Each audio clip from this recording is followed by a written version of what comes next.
नमस्कार, मैं हूं श्वेता सिंह। कहते हैं कि कोई भी व्यक्ति किसी पर भी विश्वास कर सकता है, लेकिन जब पैसों की बात आती है तो आप हर किसी पर विश्वास नहीं करते। लेकिन कुछ नाम ऐसे होते हैं जो नाम आप अपने पैसों के साथ भी उन पर भरोसा करते हैं, उनकी जो सलाह है, उनका जो मशवरा है उसे लेते हैं। ये सबसे सरल और सामान्य भाषा में मैं अपने मेहमान का इंट्रोडक्शन आपको दे सकती हूँ। डॉक्टर विवेक बिंद्रा, बहुत बहुत स्वागत है आपका। और ये बहुत बड़ा कॉम्प्लीमेंट होता है क्योंकि लोग जनरली अपने पेरेंट्स की, अपने भाइयों की, अपने बहनों की, इनकी बातों पर विश्वास करते हैं जब अपने पैसे की बात आती है। बहुत सोच समझ कर सोचते हैं कि पता नहीं कुछ गलत एडवाइस न दे दे। लेकिन आपके में क्या बात ऐसी है कि ये बड़ा बिजनेस जो है उसकी तरफ जो आम इंसान है वो इतना खिंचा चला आता है? धन्यवाद, थैंक यू। आम इंसान तभी खिंचा चला आएगा जब आप एक रियल वैल्यू क्रिएट कर सकते हैं, और वो रियल वैल्यू क्रिएट करने के लिए आम इंसान की जो सबसे खास समस्या है उसको सुलझाने के लिए क्या प्रयास किया जा रहा है। तो आज जो व्यापारी वर्ग हमारे देश में, देखिए, एंटरप्रेन्योरशिप बहुत पुराना है हमारे देश में, लेकिन स्केल नया है। बिजनेस खड़ा तो लोगों ने किया है, लेकिन बिजनेस बड़ा नहीं किया है। और बिजनेस बड़ा कैसे किया जाए, उसके लिए सोलोप्रेन्योर, एंटरप्रेन्योर के लिए हमने हिंदी भाषा में एक बड़ा बिजनेस, ये प्लेटफॉर्म ऐसा बिल्ड किया है जिससे वी आर हेल्पिंग, और आज बिलियनियर प्रोफेसर्स के साथ में हम उनकी मदद कर पा रहे हैं। लगभग 10 करोड़ लोग हमारे वीडियोस हर महीने देखते हैं, विच इज 100 मिलियन का हमारा मंथली एक्टिव यूजर है, और एक फार रीचिंग इम्पैक्ट है। आज 750 डिस्ट्रिक्ट के अंदर आज हमारे ऑफिस, माइक्रो फ्रेंचाइजी उनके साथ में नीचे जाके एक आम आदमी का हैंड होल्डिंग कर रहे हैं। अपना ये एक मुद्दा है कि रिक्शा वाले को भी हम एक बड़ा एंटरप्रेन्योर टेक्नोलॉजी के साथ एनेबल, साधारण भाषा में सिखा के उसे कैसे आगे बढ़ा दें। अच्छा, सुना है कि आपको कुछ गिनीज बुक रिकॉर्ड्स में भी नाम है, कई सारे रिकॉर्ड्स हैं इनफैक्ट। धन्यवाद, थैंक यू। हाँ, ठीक बात है। हालांकि ये वर्ल्ड रिकॉर्ड बनाना हमारा गोल नहीं है, वो एक आउटकम है। गोल हमारा था कि क्या हुआ पेंडेमिक में। अब मुझे वो 2020 का वो समय याद आता है जिस समय अप्रैल का टाइम था, बहुत ज्यादा सब जगह इतना ज्यादा उस समय माहौल पैनिक का था कि लोगों को समझ नहीं आ रहा था क्या किया जाए। तब हमने पहला एक वेबिनार किया। एक वेबिनार में अमूमन 100, 200, 500, 1000 लोग आते हैं। हमारे वेबिनार में 10 लाख, 15 लाख, 20 लाख लोग आए तो गिनीज वर्ल्ड रिकॉर्ड में आ गया। तो हमने स्ट्रैटेजी का, सेल्स का, ऑपरेशंस का, रिटेल का, स्टार्टअप का, हमने हर सब्जेक्ट पे, लीडरशिप पे, इन सब पे हमने वेबिनार्स किए, मार्केटिंग पे, और हर बार जो वेबिनार था वर्ल्ड रिकॉर्ड में आता चला गया। आज लगभग Guinness book of world record हमारे 9 हैं, और golden book of world record मिला के हमारे 10 वर्ल्ड रिकॉर्ड बन चुके हैं। ये जो शो आप कर रहे हैं, जो जीता वही Sikandar, horses table, good news today पर, इस शो का कॉन्सेप्ट क्या है, क्या है इस शो में? देखिए, वैसे तो होना चाहिए जो जीता वही चंद्रगुप्त मौर्य। हाँ। क्योंकि चंद्रगुप्त जीते थे, सिकंदर नहीं जीते। पर क्योंकि ये कहावत बहुत ज्यादा मशहूर है तो ये नाम भी रखा गया और बड़ा अच्छा चला। ये on the spot funding reality show है। इसमें 8 इन्वेस्टर आते हैं, हर एक इन्वेस्टर अपने साथ 5 करोड़ रुपए रेडी रखता है। 24 स्टार्टअप सामने आते हैं। स्टार्टअप आता है, रियलिटी शो है, पैसा इन्वॉल्व है। इसमें Sunil Shetty production, India TV, अपना इंडिया टुडे ग्रुप जो है हमारा, और सारे, मेरा जो रोल है इसमें मेंटर, कोच, एडवाइजर और स्टार्टअप गुरु का है। तो हम लोग मैक्रो इंडस्ट्री का एनालिसिस भी देते हैं और साथ में माइक्रो बिजनेस का एनालिसिस देते हैं। स्टार्टअप आता है, इधर सबके सब इन्वेस्टर बैठे रहते हैं, आमने सामने चर्चा होती है, वहीं सब ओके हो जाता है, वहीं पैसा और उनके बदले में उनकी इक्विटी ली जाती है। तो बड़ा अच्छा शो है। पैसा लेने के लिए देखिए कई तरीके हैं। सेल्फ फंड आदमी कर सकता है, दोस्त से ले सकता है, परिवार से ले सकता है। लेकिन जो एंजल इन्वेस्टमेंट है, वो एंजल इन्वेस्टमेंट वो आपसे छोटी सी एक ओनरशिप, हिस्सेदारी कंपनी में ले लेता है। जो एंजल आता है एंजल की तरह काम करता है। बहुत सारे एंजल इन्वेस्टमेंट के लिए बड़े अच्छे सारे प्लेटफॉर्म्स हैं। Startup grind, Indian angel network, venture catalyst, Chennai angel, lead angel, Sequoia, Nexus, Kalari, Mumbai angel, बहुत है। लेकिन तब भी बावजूद उसके केवल 2% लोगों को पैसा मिल पा रहा है। 98% लोग फेल हो जाते थे। तो उसी के लिए हम लोगों ने मिलकर ये शुरू किया हॉर्सेस टेबल, जहां पे हम और लोगों को पैसा दे सके, उनकी मदद कर सके। अगर उनके आइडिया में दम है तो उनकी ग्रोथ में हिस्सेदारी देने के लिए हमारे इन्वेस्टर साथ में आते हैं, और मैं उसको वहां पे आके मॉडरेट करता हूं, मैं अपनी एडवाइस देता हूं, जिसके बेसिस पे आगे हम लोग उसको आगे बढ़ा पाते हैं। मतलब इसमें कोई भी आ सकता है, कोई भी जो जिसके पास कोई आइडिया हो कि किस तरीके से आगे कोई बिजनेस हो सकता है। ज़रूरी नहीं है कि कोई बड़े बड़े ग्रुप्स हों, बिजनेस हाउसेज हों। ये मकसद क्या है इसका, आइडिया कहाँ से आया? श्वेता जी, यही तो मेन मुद्दा है कि अगर आज मैं गुवाहाटी के आगे वहां से 200 किलोमीटर दूर जाके जहां असली भारत बसता है, जो केवल दिल्ली मुंबई में नहीं है, उन लोगों को हम ला सके, उनको बढ़ा सके।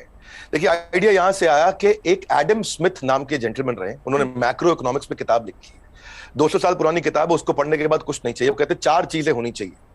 एक जिस देश की पॉपुलेशन बढ़ रही है वहां बिजनेस अच्छा होगा, जहां टेंडेंसी टू कंज्यूम है, हमारे देश में स्वतंत्रता बहुत है, कुछ भी कंज्यूम कर सकते हैं, हमारा देश चाइना की तरह नहीं है। तीसरा जहां एंटरप्रेन्योर बहुत है, और चौथा जहां इनोवेशन है। चारों लिहाज से 4 में से 3.5 नंबर इंडिया को दिए जाते हैं। इंडिया में एंटरप्रेन्योरशिप बहुत तेजी से बढ़ रहा है। तो हमारे को आपने पूछा आइडिया कहां से आया, आइडिया यहां से आया कि गड्ढा ढूंढने का एक ट्रेनिंग दिया जा रहा है, इसके द्वारा लोगों को इंस्पायर किया जा रहा है कि कैसे एक स्टार्टअप आए, क्या वो कस्टमर का टाइम बचा रहा है तो उसको पैसा मिल सकता है, हाँ भाई बड़ा अच्छा कर रहे हो आप, क्या वो कस्टमर का एफर्ट बचा रहा है, क्या वो कस्टमर का कोई कंफ्यूजन घटा रहा है, क्या वो कस्टमर के लिए सामान सस्ता लेके आ रहा है, क्या वो कस्टमर की प्रायोरिटी पे उसको फोकस करा रहा है, क्या वो कस्टमर को बढ़िया स्किल सर्विस, क्या वो कस्टमर को कोई वेंडर आइडेंटिफाई करके दे रहा है, क्या कस्टमर के लिए कोई कन्वीनियंस क्रिएट कर रहा है।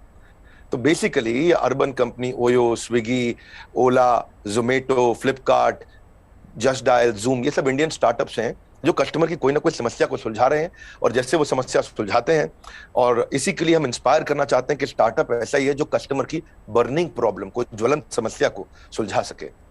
पर इसके आगे क्या होगा? मतलब अगर कोई इंसान है, जैसे मान लीजिए मेरे पास ही कोई आइडिया है, तो मुझे तो बिजनेस चलाने के बारे में मालूम नहीं है, फंडिंग अगर मान लीजिए मुझे मिल भी जाती है यहाँ पर, तो आगे क्या बिजनेस चलाने में मदद भी मिलेगी? बहुत अच्छा प्रश्न है आपका। देखो, जब इन्वेस्टर आता है ना, तो वो स्मार्ट कैपिटल लेके आता है, केवल पैसा नहीं लाता है, वो एक हैंड होल्डिंग सपोर्ट लेके आता है। बड़ा बिजनेस साथ में, हमारी कंपनी भी आ रही है तो हम उनको लाइफ टाइम मेंबरशिप देते हैं, ट्रेनिंग देते हैं। देखिए, जब इन्वेस्टर आता है तो वो स्टार्टअप को मेंटरशिप देता है, एडवाइस देता है, रिसोर्सेज देता है। तो इसीलिए ये जो हॉर्सेस टेबल है, जो हमारे आज यूट्यूब चैनल पे आ रहा है, जीएनटी पे आ रहा है, गुड न्यूज टुडे, और अच्छा नेटवर्क आपने चालू किया है, तो ये हम यहाँ पे इन्वेस्टर एक स्टार्टअप को आगे जाके और फंड रेज करने में मदद करता है कि सीरीज ऑफ इन्वेस्टमेंट पिचेस डाल सके। हर स्टेज पे उसके साथ इन्वॉल्व होता है। एक आइडिया स्टेज से रेवेन्यू जनरेटिंग स्टेज तक इन्वेस्टर साथ में जुड़ता है। कई बार तो इन्वेस्टर अपना फ्री ऑफिस स्पेस भी देता है। अगर आपकी कंपनी छोटी है, आप हमारे ऑफिस जाके शुरू कर सकते हो। उनको डिजिटल मार्केटिंग सपोर्ट देता है, टेक्नोलॉजी बनाने में, मैन पावर लाने में। तो ऐसा नहीं, इतना ही नहीं है, बल्कि मैं आपसे ये भी बताऊंगा कि फंड का इस्तेमाल कैसे हो रहा है, इस पर भी स्टार्टअप आकर के स्टार्टअप के ऊपर इन्वेस्टर नजर रखता है। इन्वेस्टर देखता है कि ड्यू डिलिजेंस करता है, उनको स्मार्ट कैपिटल देता है, उनके नेटवर्क को बढ़ाता है, उनको फ्यूचर इन्वेस्टर अट्रैक्ट करने में पूरी मदद करता है, उसको ब्रांड बिल्डिंग करता है, उसका माउथ पीस बन जाता है। वो केवल पैसा नहीं इन्वेस्ट करता है, वो उसको पूरी गाइडेंस देता है आगे, उसको बिल्कुल हॉक आई के साथ में जुड़ा रहता है, उनकी रिपोर्ट्स लेता है हर हफ्ते, हर महीने। ऐसा नहीं कि जैसे लिस्टेड कंपनी तो क्वार्टरली रिपोर्टिंग करते हैं, इनसे तो हर महीने रिपोर्ट किया। तो स्टार्टअप पे कड़ी नजर भी रहती है कि वो पैसा कैसे इस्तेमाल कर रहा है, और उसको हैंड होल्डिंग करके सपोर्ट करके ग्रोथ के लिए भी मदद की जाती है। इसीलिए इसी लिहाज से हॉर्सेस टेबल एक रेवोल्यूशनरी कॉन्सेप्ट है जो आज जीएनटी के साथ बड़ा बिजनेस मिलकर के लेके आया है। ये बड़ी अच्छी चीज़ है, क्योंकि थोड़ा तो मार्गदर्शन भी चाहिए सबको, लेकिन नज़र भी रखनी ज़रूरी है। लेकिन एक थ्योरी ये भी है डॉक्टर विवेक बिंद्रा कि स्टार्टअप्स का बबल एक क्रिएट हुआ था, और वो जो बुलबुला है वो अब धीरे धीरे फूट रहा है। आपकी क्या सोच है इस पर? नहीं, मैं ऐसा बिल्कुल नहीं मानता। ये कोई बुलबुला नहीं, ये रियल सब्सटेंस है। अगर ये बबल है तो हमें मानना होगा कि 700 मिलियन इंटरनेट यूजर भी इंडिया में बबल है। इंटरनेट यूज करना बंद कर देंगे क्या लोग? आज UPI card payments, net banking, transaction, ये सब बंद हो जाएगा। अक्टूबर में ही साल $100 बिलियन की ट्रांजैक्शन यूपीआई पे इंडिया में हुई है। ये स्टार्टअप का नतीजा है। रेवोल्यूशनाइज किया है डिजिटल ट्रांजैक्शंस को, ये स्टार्टअप का नतीजा है। बहुत सक्सेसफुल स्टार्टअप्स आ रहे हैं। 42 नए यूनिकॉर्न 1 साल में आए हैं। आप समझिए, जितने यूनिकॉर्न 10 साल में बने, यूनिकॉर्न का मतलब 7,500 करोड़ की कंपनी, जितने स्टार्टअप 10 साल में बने, उतने ही स्टार्टअप पिछले 1 साल में भी बन गए। तो ये बबल नहीं है। इंडिया इस समय टॉप 3 यूनिकॉर्न प्रोड्यूसर में जो स्टार्टअप के है उसका नाम आ चुका है। यानी कि हर 9 दिन के अंदर हमारे देश में एक नया $1 बिलियन स्टार्टअप पैदा हो रहा है। स्टार्टअप जो है ना, ये आप 2011 में 9.5 साल लगा करते थे, और उसके बाद ये समय कम होता चला गया। 2012 से जो स्टार्टअप आए वो 4.5 साल में $1 बिलियन हो गए। आप ये समझिए कि ट्रैवल एजेंसी जो होती थी वो Goibibo, Thomas Cook, Make My Trip में आ गई। सरकारी नौकरी घट रही है, स्टार्टअप बढ़ रहे हैं। पेपर अब डिजिटल हो गया है, किताबें किंडल में मूव कर गई हैं, बिजली अब सोलर होती जा रही है, रिटेलर अब अमेजॉन, फ्लिपकार्ट और रिलायंस पे मूव कर गया है, गाड़ियां ड्राइवरलेस हो रही हैं, ब्लॉकबस्टर सीडी को खत्म करके यूट्यूब, अमेजॉन प्राइम, नेटफ्लिक्स आ गया है, सेल फोन के बिल अब घट रहे हैं, इंटरनेट के बिल बढ़ रहे हैं, गाड़ियों की सेल घट रही है, ओला उबर बढ़ रहा है, रेस्टोरेंट शटडाउन हो रहे हैं, ऑनलाइन फूड डिलीवरी बढ़ रहा है। आज बच्चों को जो है ऑनलाइन स्टडीज उनकी बढ़ गई है, प्राइवेट कोचिंग घटती जा रही है। इसका मतलब क्या है, जो स्टार्टअप है ना वो एक रेवोल्यूशन है। पहले कबूतर चिट्ठी लेके जाता था, आज व्हाट्सएप चिट्ठी लेके जा रहा है। इसके बीच में बहुत लंबी जर्नी करनी थी, और सिलिकॉन वैली में कम से कम 15 स्टार्टअप ऐसे बैठे हैं जो व्हाट्सएप के खात्मे की तैयारी कर रहे हैं। और नेक्स्ट जो रेवोल्यूशन आएगा, नेक्स्ट सिलिकॉन वैली आने वाले समय में बेंगलुरु से शुरू होकर के भारत से ही आगे निकलेगा। वाह, क्या बात। लेकिन कई स्टार्टअप्स फेल भी तो होते हैं, कई स्टार्टअप्स फेल हो जाते हैं, इसकी वजह क्या रहती है? श्वेता देवी, ऐसा स्टार्टअप फेल होने के मेन 8-10 बड़े कारण होते हैं। पहला तो कोई डिफरेंशिएशन ना हो, आप वही कर रहे हो जो बाजार में सब कर रहे हैं। दूसरा, फोकस की कमी हो, सारी चीजें करने में लगे हैं, फोकस नहीं है। तीसरा, उनकी एग्जीक्यूशन की स्पीड कमी है। चौथा, अगर बिजनेस अच्छा ले भी आए तो रेकरिंग रेवेन्यू नहीं है, वो कस्टमर के साथ माल दो पैसा लो रिश्ता खत्म। रेकरिंग रेवेन्यू यानी कि बार बार उसके साथ ट्रांजैक्शन होना चाहिए। पांचवा, कि वो अपनी टीम अच्छी नहीं बना पाते, दे हायर पुअरली, और एक कमजोर टीम लेके आते, एक कैटेगरी टीम नहीं बिल्ड करते। वो कुछ ऐसा बना बैठते हैं, गलती से एक और गलती एक करते हैं कि वो जो मेरे को अच्छा लग रहा पर कस्टमर को उसकी जरूरत नहीं, यानी कि कस्टमर अनफ्रेंडली प्रोडक्ट बना देते हैं, कस्टमर का फीडबैक नहीं लेके आ पाते हैं, पैशन नहीं होता है, प्रॉफिट के चक्कर में चले गए लेकिन पैशन नहीं है। ये बड़ा जरूरी है, आंसर बड़ा महत्वपूर्ण है। जो आज व्यूअर देख रहे हैं उनको ये समझना चाहिए कि अगर बिजनेस मॉडल और रेवेन्यू मॉडल कमजोर है, प्री मैच्योर स्केल किया, बिजनेस खड़ा हुआ नहीं, बड़ा करने पहले निकल गए, बिना टेक्नोलॉजी के स्केल किया और उसके चक्कर में फिर आपने कर्जा भी ले लिया, तो फिर जो है वो एग्जीक्यूशन और स्लो होगा, प्रॉफिट और कैश फ्लो खत्म होगा, और फिर कैश बर्नआउट के बाद आप फंड भी रेज नहीं करेंगे। यही मुख्य कारण होते हैं कि स्टार्टअप फेल होते हैं। तो पहले बिजनेस को खड़ा करना है, बाद में बिजनेस को बड़ा करना है। क्या हम समझे कि एक स्टार्टअप कल्चर है अब, और ये डेवलप हो रहा है, और ऐसे में भविष्य से आपकी क्या उम्मीदें हो जाती हैं? देखिए, स्टार्टअप का कल्चर अब डेवलप हो रहा है इंडिया में। पिछले काफी समय से हम ऑब्जर्व कर रहे थे, नंबर 1 पे सिलिकॉन वैली, न्यूयॉर्क सिटी, उसके बाद London, Chicago, Los Angeles, Seattle, Boston, Berlin, Tel Aviv Israel में जो है, और सिंगापुर। यही केवल 10 शहर थे दुनिया के अंदर जहां स्टार्टअप्स बिल्ड हुआ करते थे। अब अचानक बेंगलुरु बहुत तेज आगे आया। हम जो पीछे थे अब हम आगे बढ़ रहे हैं, परंतु क्यों हम पीछे रह गए थे और भविष्य में कैसे आगे बढ़ेंगे उसको समझते हैं। हम पीछे इसलिए रह गए क्योंकि हमारा इंडियन एजुकेशन सिस्टम बहुत कमजोर था। इंसान को रोटी कपड़ा मकान के अलावा सबसे ज्यादा जरूरी है शिक्षा, और यहाँ पे ग्रेजुएट इतने प्रोड्यूस हो रहे हैं जितने कंज्यूम नहीं हो रहे थे। Real time corporate campus experience नहीं है, पढ़ाई पुरानी है, स्टैग्नेंट सिलेबस है, कन्वेंशनल थियोरेटिकल क्लासरूम अप्रोच थी। इस चक्कर में अंडर एम्प्लॉयमेंट जो है वो अनएम्प्लॉयमेंट से ज्यादा बड़ी समस्या है। आज राजनेता लोग सबके सब हमारे यहाँ पॉलिटिक्स में अनएम्प्लॉयमेंट की बात करते हैं, लेकिन अंडर एम्प्लॉयमेंट कितनी बड़ी बात है कि अब ग्रेजुएट पोस्ट ग्रेजुएट को 14,000 रुपए की तनख्वाह मिलती है, पीएचडी होल्डर को आज अगर 20,000 की तनख्वाह मिल रही है तो कितना बुरा हाल है। लो इंडस्ट्री डिमांड है, इनकॉम्पिटेंट फैकल्टी है, जो कॉलेज में पढ़ा रहा है उसको पढ़ाना नहीं आ रहा, कॉलेज में प्रोफेसर वो बन रहा है जिसको कोई नौकरी नहीं मिल रही है। तो स्टूडेंट की एस्पिरेशन बहुत थी, प्रिपरेशन यहाँ थी, प्रिपरेशन है नहीं, एस्पिरेशन बहुत ज्यादा है। उस चक्कर में हमने हार्वर्ड के प्रिंसिपल्स को इंडिया में अडॉप्ट किया कि 80% case study, 10% project, 5% lecture, 5% learning. ये है 100% का पूरा मॉडल। और आप जो है ये जो आपका बेसिकली प्रश्न है कि कल्चर डेवलप हो रहा है, हाँ अब ये कल्चर डेवलप हो रहा है।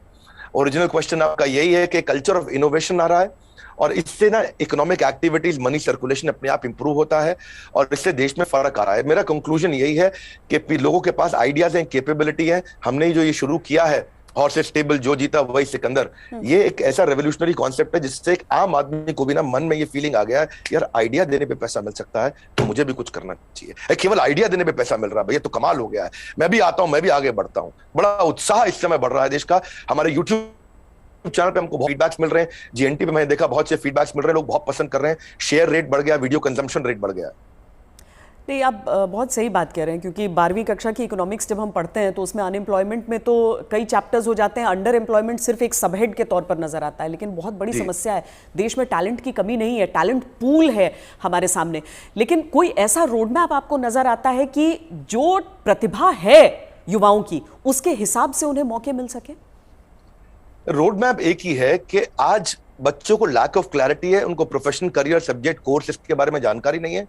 तो रोड मैप केवल एक ही है कि उसको कंटिन्यूअस लर्निंग का मतलब है कंटिन्यूअस अर्निंग। उसको अपने साथ एक डिसिप्लिन बिल्ड करके अपने साथ मूक यानी कि मैसिव ओपन ऑनलाइन कोर्सेज दुनिया भर में आ गए। लगातार सीखने से खाली दिमाग खुले दिमाग में परिवर्तित हो जाएगा। अब जो anyone who keeps on learning he will stay young forever, ये हेनरी फोर्ड ने बोला है। बड़ा बिजनेस भी इसीलिए आया, दुनिया भर में कॉर्पोरेट ट्रेनिंग हो रही थी, स्किल डेवलपमेंट हो रहा था, K-12 की बात हो रही थी, टेस्ट प्रिपरेशन हो रहे थे, बायजूस, वेदांतु सब आ गए, लेकिन एक आम आदमी के लिए, व्यापारियों के लिए सिखाने के लिए कुछ नहीं था। तो रोड मैप ये है कि आपको आज लर्निंग पे फोकस करना चाहिए। हमने भी उस गैप को समझा, हमने देखा कि कस्टमर के पास आज टाइम नहीं है, क्वालिटी टीचर नहीं है, हिंदी भाषा के अंदर कंटेंट नहीं है, मिनिमम एजुकेशन रिक्वायरमेंट पूरी नहीं कर पाते, आज MBA कॉलेज तो बहुत महंगे हैं, MSME के मेंटर नहीं है। तो मैंने उसके लिए हमने बड़ा बिजनेस चालू किया कि लोग आकर के सीखे वहां। क्या मॉडल है? Any time, anywhere, any device. कोई मिनिमम एजुकेशन नहीं चाहिए, वीडियो, वॉइस, वर्नाक्युलर, आपका टाइम हम सेव करेंगे ताकि आप सक्सेस मिले आपको। इजी टू यूज कर दिया है।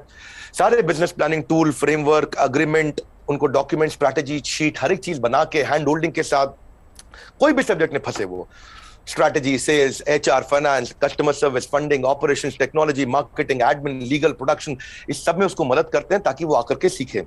तो बेसिकली रोड मैप ये है कि आदमी को सीखना चाहिए। हमने ऐसा किया है कि हमने 750 रुपए महीने पे एक एग्जीक्यूटिव एमबीए उसको कराना शुरू कर दिया है। 1500 रुपए महीने पे हमने एक अडल्ट को एमबीए कराना शुरू कर दिया है। सिखा कौन रहा है मेरे साथ? मेरे प्रोफेसर एक कैटेगरी है। Ken Taro, Patanjali, Amul, Morgan Stanley, Somani, Apollo, Ford Motors, इन सबके चेयरमैन हमारे साथ जुड़े हुए सिखा रहे हैं। Dainik Bhaskar, Lal Path Lab, Xiaomi, HDFC Limited, जब इनके चेयरमैन एक अच्छा बिलियनियर प्रोफेसर आके सिखाता है और वो लर्निंग देता है और इतनी अफोर्डेबल प्राइस पे देता है, तो उससे रेवोल्यूशन आ रहा है। यही कारण है कि आज देश में बहुत सारे लोग हमारे साथ जुड़े हैं, जिसके कारण हम वो सीख पा रहे हैं, आगे बढ़ रहे हैं। तो रोड मैप सब लोग को मेरा एक ही मैसेज है कि अगर आपको अर्निंग बढ़ानी है तो पहले लर्निंग बढ़ानी होगी। क्योंकि अमूमन ऐसा होता है कि कुछ बड़े बिजनेस हाउसेस, हम सब टाटा बिरला को देखते हुए बड़े हुए, लेकिन वो मोनोपोली है इतना भी समझ में आया, कुछ कठिन शब्द लोग सीखते गए, लेकिन इतना भी साथ में सीखा कि सारा कंट्रोल इन्हीं के हाथों में रहेगा। लेकिन क्या ये स्टार्टअप कल्चर जो है वो बिजनेस डाइवर्सिफिकेशन में मदद कर सकता है? श्वेता देवी, अब जमाना बदल गया है। पहले $1 बिलियन कंपनी बनाने में जो 50 साल लगते थे, 5 साल में बन जाती है। जो हमारे यहाँ टॉप रैंकर सबसे बड़े अरबपति 1950 में थे, उनमें से अब कोई दिखाई नहीं पड़ता है टॉप अरबपति की लिस्ट में हमारे देश में। अचानक जमाना बदल गया है। इनफैक्ट सन 2000 तक भी Naukri.com, मेक माई ट्रिप, इनको 14 साल लगे $1 बिलियन कंपनी बनने में। पर आप उसके बाद देखिए, फ्लिपकार्ट, पॉलिसी बाजार, जोमेटो आया तो इनको 14 साल नहीं लगे, ये 8.5 साल में $1 बिलियन हो गए। पर उसके बाद में देखिए, नाइका, ओयो, उड़ान और ओला इलेक्ट्रिक आया, ये 2 साल 3 साल में $1 बिलियन कंपनीज हो गए। तो अब जो है वो कॉर्पोरेट्स की बपौती नहीं रह गया है बिजनेस।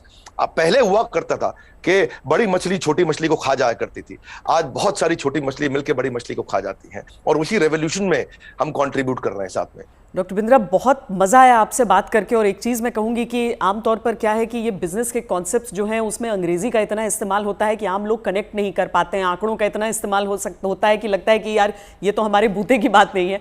आप इतने सिंपल तरीके से समझाते हैं, मुझे लगता है इसीलिए ऐसी चीज़ों पर भी लोग आपकी बात को समझते हैं, आपकी बात को मानते हैं। और ये जो जी, हर एंकर के साथ भी उतना अच्छा नहीं लगता जितना श्वेता देवी आपका इम्पैक्ट है और आज तक का इम्पैक्ट है। मैं तो मतलब मानता हूं उस बात को कि आज तक जितना न्यूट्रल और जितना अच्छा चैनल रहा है, और खास तौर से जो आपने इन्फ्लुएंस क्रिएट किया, तो आपको भी बहुत बहुत बधाई। धन्यवाद, आपने इतना समय लगाया आज लोगों को इन महत्वपूर्ण पहलुओं पर हम चर्चा कर सके। Thank you so much. Thank you so much. धन्यवाद श्वेता देवी, थैंक यू।